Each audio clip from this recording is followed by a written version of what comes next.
Selamat datang di YouTube channel saya, Darwin. Sesi ini saya akan membahas mengenai backlog management in Agile. Sebelum pembahasan, butuh saya visualkan sebenarnya backlog itu apa. Jadi backlog itu sebenarnya fitur atau to-do list atau aktivitas.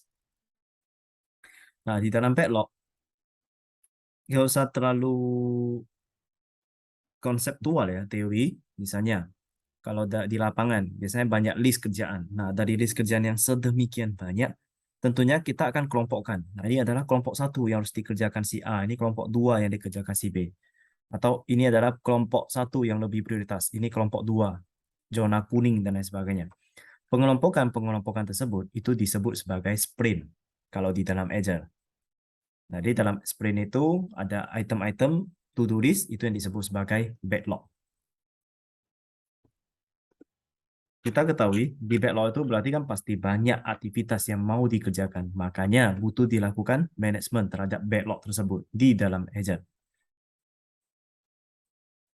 Adapun requirement dari produk ataupun solusi, ini secara Agile itu berkaitan dengan list prioritas.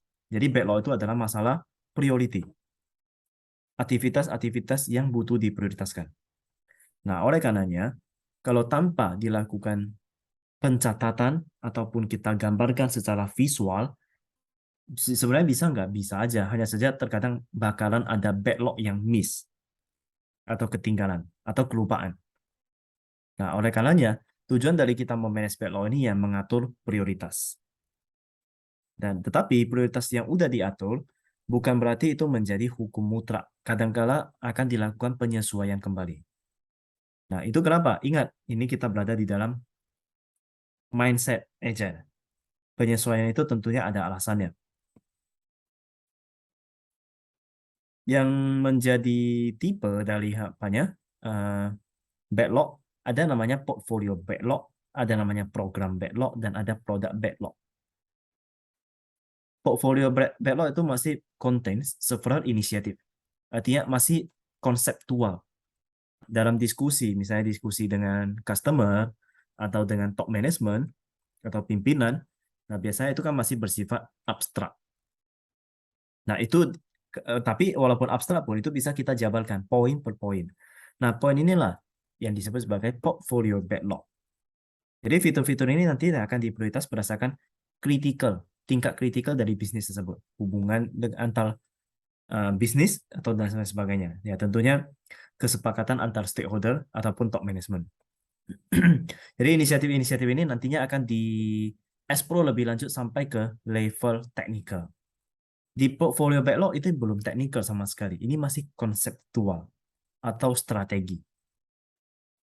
Kalau portfolio backlog ini langsung diberikan kepada tim development, jadi mereka pun nggak tahu apa yang mau dikerjakan. Jadi makanya nantinya akan dijabarkan lagi. Dalam tahapan inisiatif ini penting sekali ya, kita harus memahami business value. Jadi bukan semata-mata hanya diskusi, kumpul semata, langsung dibuat portfolio backlog-nya. Tidak. Ini harus ada dasar business value-nya. Kata kuncinya, value untuk bisnis. Ya, jadi dari sana bisa aja inisiatif itu independen, bisa juga ada dependency. Ini tergantung. Maksudnya adalah backlog itu yang tadi saya bilang. Kalau mau pahami terminologi lebih sederhananya, backlog ya to-do list. To-do list antara 1, 2, 3 bisa jadi nggak ada hubungan, bisa jadi tidak ada hubungannya. Hubungan dalam artian, misalnya to-do list pertama harus selesai dulu baru bisa kedua. Itu berarti ada dependency. Backlog yang kedua adalah masalah program. Jadi untuk menyelesaikan inisiatif tersebut dari dalam portfolio, ini harus dimasukkan ke dalam program backlog. Jadi ini udah lebih konkret. Nanti adanya tim product management yang bertanggung jawab terhadap program backlog ini.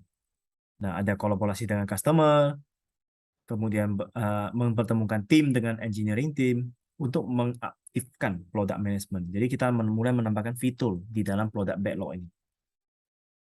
Intinya adalah lebih teknikal. Walaupun kita udah menjabarkan backlog tersebut, tetapi kemungkinan ada tambahan atau misalnya ada missing atau yang disebut technical debt, itu mungkin sekali ya terjadi. technical debt. Nah, oleh karenanya perubahan arsitektur itu pun bisa aja terjadi. Jadi itu tidak masalah. Nah, singkatnya, mau program backlog ataupun portfolio backlog itu konsepnya sama, hanya saja yang pendekatannya itu dilakukan oleh tim atau orang yang berbeda. Dari portfolio itu pasti lebih tingkat untuk top management yang lebih tinggi atau level bilanglah sampai level manager. Dan di program backlog ini harus dikaitkan kepada tim supervisornya. Program backlog ini merupakan bisa terjadi ya kalau ada penyesuaian itu antara dua release ketika feature development ini dalam in progress. Artinya begini, refinement itu berarti perubahan program backlog, perbaikan, penyesuaian ketika ada masalah ataupun ada peluang atau kebutuhan yang berubah, itu mungkin aja terjadi. Bahkan walaupun dalam proses pengembangan. Nah, sepanjang itu ada di linkkan, jadi perubahan ini di refinement ada linkkan kepada priority dan value-nya. Misalnya value dari sisi keuangan, finance-nya. Oke. Kemudian yang berikutnya adalah product backlog. Nah, product backlog ini udah sangat-sangat teknikal karena di dalam udah ada user story. User story inilah jadi cerita-cerita yang bisa langsung digunakan untuk membangun fitur tersebut yang udah tertuang di dalam product backlog. Ini udah pasti product backlog ini adalah di levelnya eksekutor. Jadi tim yang membuat project tersebut. Ya, yang disebut ada dikategorikan di grouping ke dalam sprint. Sprint yang tadi udah saya tunjukkan di awal. Jadi adapun framework yang biasanya digunakan itu adalah framework Scrum. Jadi kalau udah di dunia UMKM atau perusahaan startup, Scrum itu udah menjadi framework pakem jadinya. Jadi intinya adalah di dalam backlog, tipe backlog untuk portfolio itu adalah inisiatif, inisiatif. Kalau program backlog berisi feature, kalau product backlog udah berisi user story. Adapun stakeholder yang bertanggung jawab, nah ini yang tadi saya bilang, top management, eksekutif. Portfolio ini bukan di level staff atau enggak, tidak, tapi langsung di level eksekutif. Kalau program backlog, ya product management. Kalau product backlog, udah pasti ke product owner.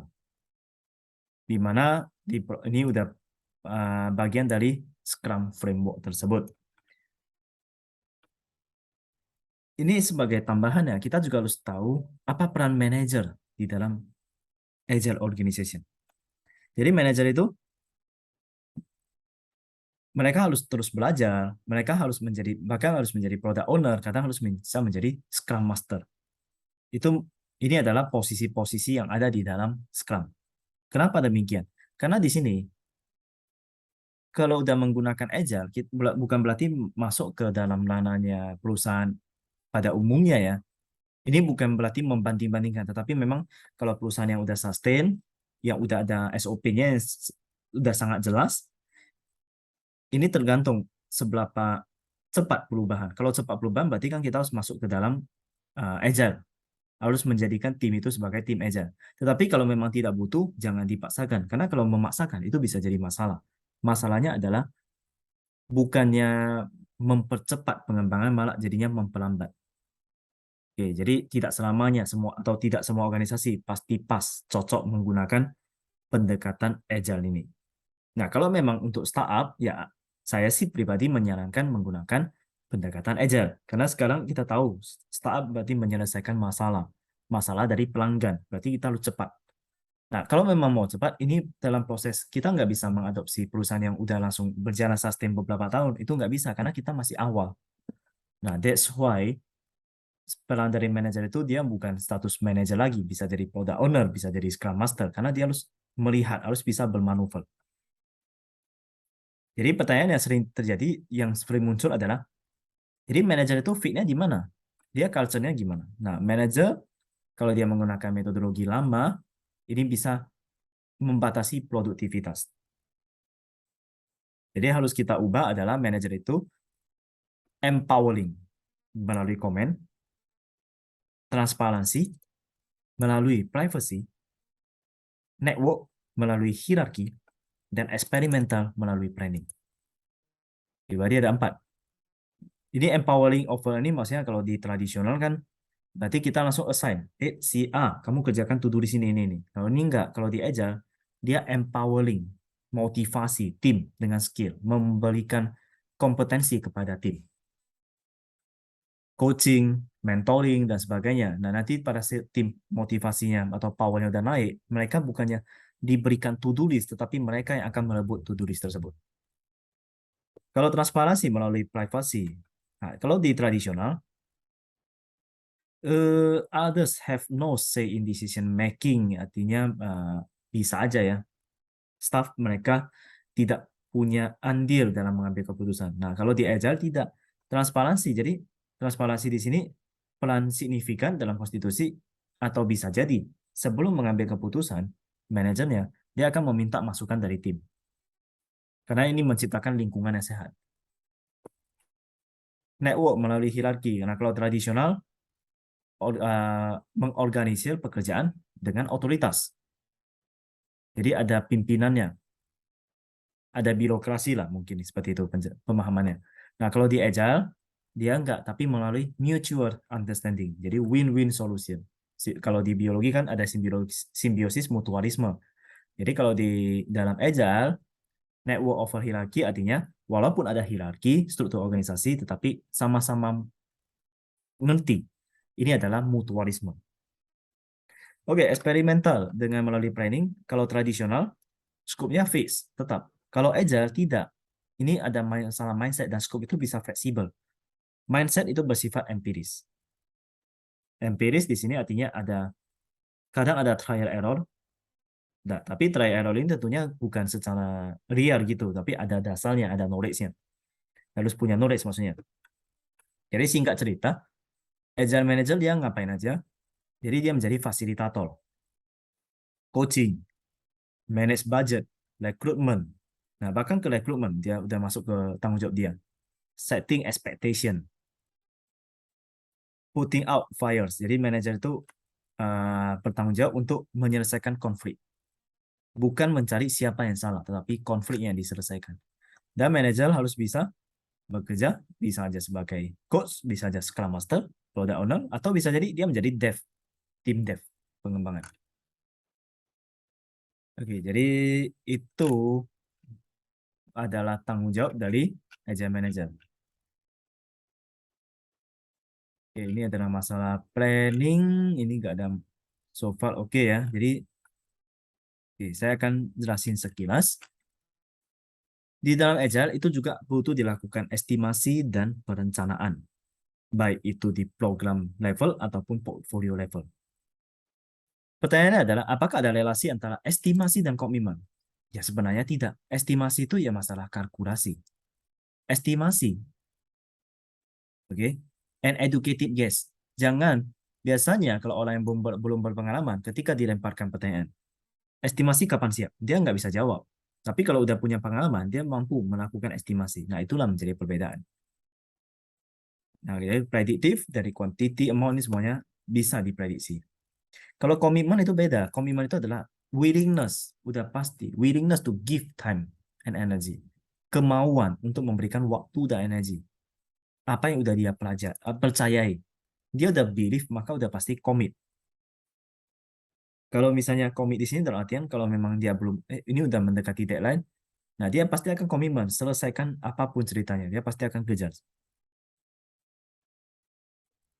Dalam tim project itu estimasi ini sering dianggap sebagai komitmen untuk mendapatkan akurasi. Oke, tapi di Scrum Guide ya pada tahun 2011 ini sebenarnya telah menghapus kata commit di dalam forecast. Oke. Estimasi ini biasa berdasarkan pengalaman ya. Jadi kalau tanpa pengalaman memang estimasi menjadi catatan, menjadi kesulitan. Salah nggak? Tidak. Namanya aja pengalaman itu memang butuh proses, butuh waktu. Jadi bagaimana cara estimating kalau di portfolio level? Realitinya adalah kalau portfolio planning never ending activity. Jadi jangan terkejut kenapa kok dalam backlog saya itu nggak pernah selesai-selesai. Harus dipikirkan ini backlog apa? Backlog portfolio, backlog produk atau backlog program. Sebenarnya semuanya itu sama aja, terus berjalan. Namanya kalau memang perusahaan, emangnya ada perusahaan yang begitu bangun, nanti kapan udah selesai, udah kita tutup, dan nggak seperti itu. Dia terus continue. Nah, begitu juga dalam pekerjaan. Itu dia terus continue, makanya never ending activity. Sepanjang company masih punya produk untuk develop, ya portfolio itu harus di-manage. Itulah intinya. Portfolio backlog ini sama dengan product backlog, tetapi product backlog mengandung item-item yang relevan dengan hanya kepada satu produk. Ini paham ya harusnya. Jadi saya ulangi, portfolio backlog ini dengan product backlog itu bisa disamakan. Tetapi kalau product backlog ini sebenarnya lebih ke relevansi hanya kepada satu produk. Nah, sementara kalau portfolio backlog dia bisa multiple product, multiple program atau project. Ya, itu sudah pasti karena portfolio kan yang dikerjakan pertama kali. Dan nantinya akan dijabarkan ke detail-detail. Jadi bisa banyak. Kalau di database, kita pasti pernah sering mendengar kardinalitas one to many. Nah, ini dia. Jadi satu portfolio untuk backlog bisa many product backlog atau program backlog. Kalau di program level, di dalam lingkungan Agile, ini plan itu biasanya harus secara progresif. Estimasi tentu itu butuh. Makanya dan biasanya itu berdasarkan user story. Jadi metodologi Agile dia butuh simple effective teknik yang disebut user story. Masing-masing user story dia punya level yang signifikan yang berbeda tergantung waktu, cost, value, dan kenyamanan. Nah, itu sebenarnya singkat kata tujuannya ujung-ujungnya memang ke estimasi, hanya saja pendekatannya lebih fun gitu, gamification. Dan dari user story yang udah dibuat sebenarnya itu butuh diberikan poin, namanya story point. Story point ini artinya dia sebagai KPI, Key Performance Indicator. Jadi kita bisa mengukur diri sendiri sebenarnya kemampuan kita itu sampai mana. Oke, saya boleh lompat ke sini ya. Nah, kurang lebih seperti ini. Ini masalah velocity-nya, kecepatannya. Jadi kalau backlog ini kita kan bisa tentukan, oke, sprint 1 ini butuh waktu berapa lama dan kalau tercapai berapa poin. Satu sprint yang terdiri dari beberapa backlog, ini misalnya ini nah poinnya, size-nya, di sini poinnya bukan size, poin. Jadi kalau ini 90 poin, nah ini 120 poin, 100 poin. Jadi kita bisa ngukur. Lantas kalau misalnya tim baru pertama kali ini tahapan inisiasi, masih istilahnya masih baby ya.